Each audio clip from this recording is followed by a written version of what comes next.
this Iowa State offense, or what do you need to do going into this game?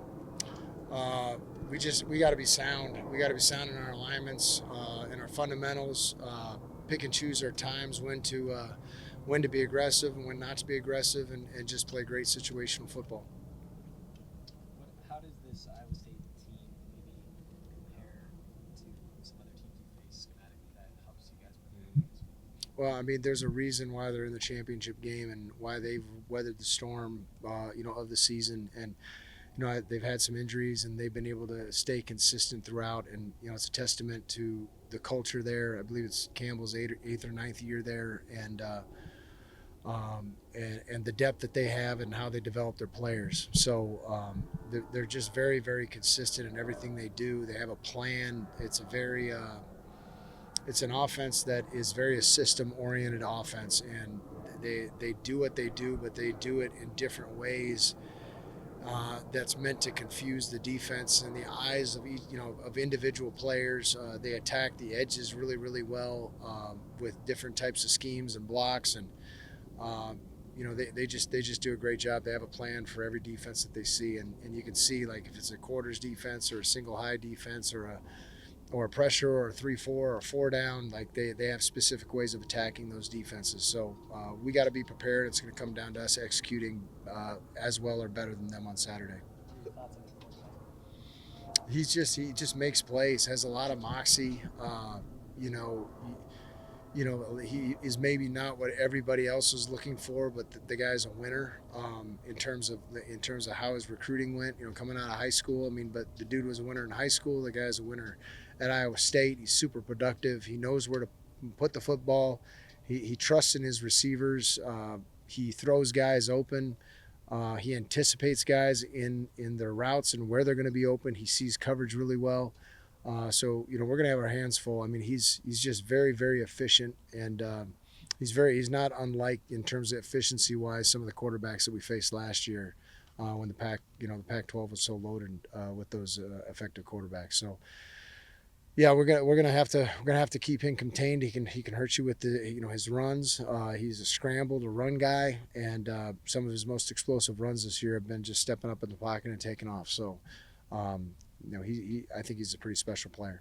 What excites you about this recruiting class on the defensive side that you signed today? Yeah, just the fact that we had a full year and a half, actually 2 years, almost full 2 years to evaluate these guys, see them grow from their sophomore film and their junior film, and see where they've grown to today, and being excited about that class. And this class is the class that we actually had to beat other people recruiting, that a lot of other good coaches in our conference and in other Power 4 conferences saw the same thing in some of these players that we saw. So there's very few guys that we didn't have to beat other schools on, in terms of Arizona State showing what we can do for them developmentally, academically, education, athletically, for quality of life and all those things, and had to compare it versus other schools. We had to really work to get this class, and anytime you got to do that, it's a byproduct of you're going after some pretty special players. So really excited about this class,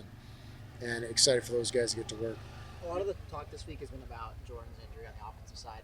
But on the defensive side, you guys are almost fully healthy. How fortunate is it to have kind of your full squad going to a Big 12 championship game? Yeah, we got guys that that they're feeling the wear of a 12-game season too, but they don't have anything that's kept them out. But we have some guys that maybe aren't completely full speed. So one of the things that testament that we have to the depth of our defense is we're able to get guys on the field and give them more reps, and some of those guys that are a little banged up, less reps, and so we can make sure that they're 100% when they're getting snaps on the field. So that's just a testament to the recruiting and building this program the way that the way our head coach had envisioned, and the way that we're working towards that every day. Coach, recruiting is always challenges with recruiting, but do you feel that as the year went on, as you had more success, maybe some of those challenges were reduced to some extent? When you're going after good players, it doesn't get easier. It never does, because there's other good programs out there, and we're well aware of that, and that are always going to be going after these guys, and some by the letter of the law, and other others in the gray areas, and we just if we ever get comfortable in recruiting, then that's when we get behind. So our mentality is each day attack it and really try to evaluate and get the best players that fit our systems and fit ASU. Coach, you and Kenny have talked about how the second half has been important to improve on, considering what has happened in the last couple of weeks, but particularly last week, being able to come out and really only allow a touchdown really the entire game. What would you necessarily say the effort that your defense put out there in the second half, and how important that's going to be, the second half consistency going into a week like this? I mean, it's again, whenever you're playing really good, you highlight the things that you can get better at. And it's funny, nobody's said anything about the last 3 weeks. The first half combined 6 quarters, we've given up 3 points.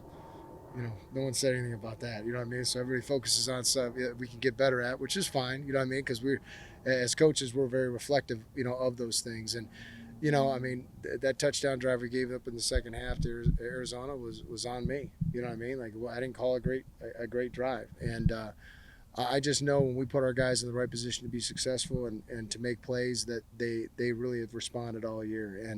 And this is no different this week. And we don't go out to hey, we're going to try new things in the second half, and usually we just try to work the same plan that we tried in the first half. And when you're ahead, you don't make the adjustments because your calls are working.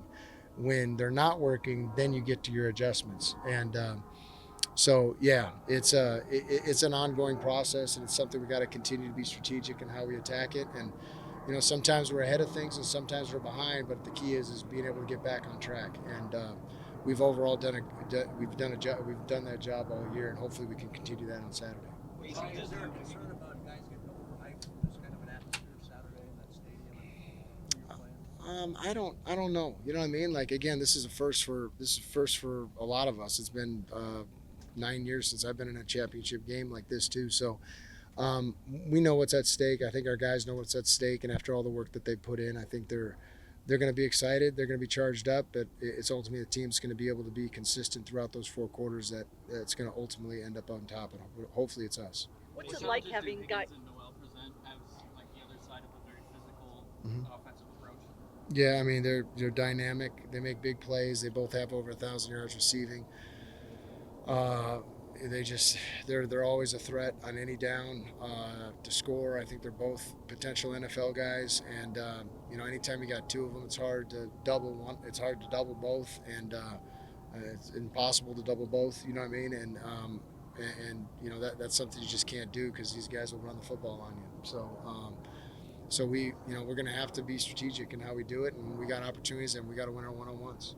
What's it like having guys like X back there in the second, Shamari and X back there in the secondary patrolling things? Yeah, just consistency in their approach, consistency in their demeanors, just consistency in really everything they do and how they live their lives. So we've been blessed to be able to have those guys here, and those guys are leaders, and they're different types of leaders, but those guys just really care about getting better, and their habits are a reflection of that. Facing a ton of elite quarterbacks last year in the Pac-12, how has that kind of shaped you and helped you adapt as a play caller, as well as just the team of members who were here last year to be able to be prepared for elite quarterback play? Yeah, I mean, it's something that it's you just never want one phase to beat you.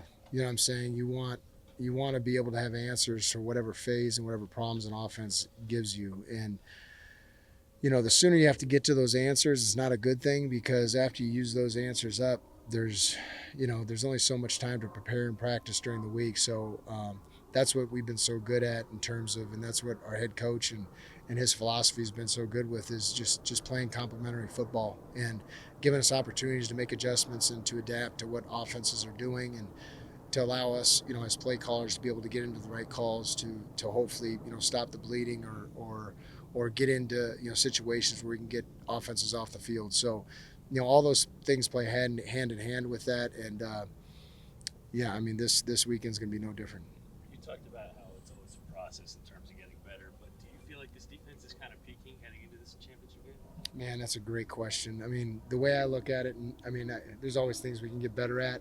I think that's more of when you look back at the end of the season, you look back on the season, you go, okay, we're playing really good defense, because every week brings new opportunities for our opponents and presents new challenges for us. So anytime we start to think that we're reaching our potential, we got to strive and strain to get better. And if we do, then we're getting comfortable, and then we're taking the process lightly. And so we're just trying to focus on the process, trying to get better today, and hopefully continue to get better tomorrow. And by the time we get to Saturday, we're playing and we're ready to go. Coach, you guys have forced a turnover in your last 7 games. How important has it been for you guys to win the turnover margin? It's everything. It's everything. When we win the turnover margin, we usually win a game. And you look at the statistics just nationally and throughout the course of football history, it's something we make a huge emphasis on. Our guys have been able to capitalize on it this year. Thanks, guys.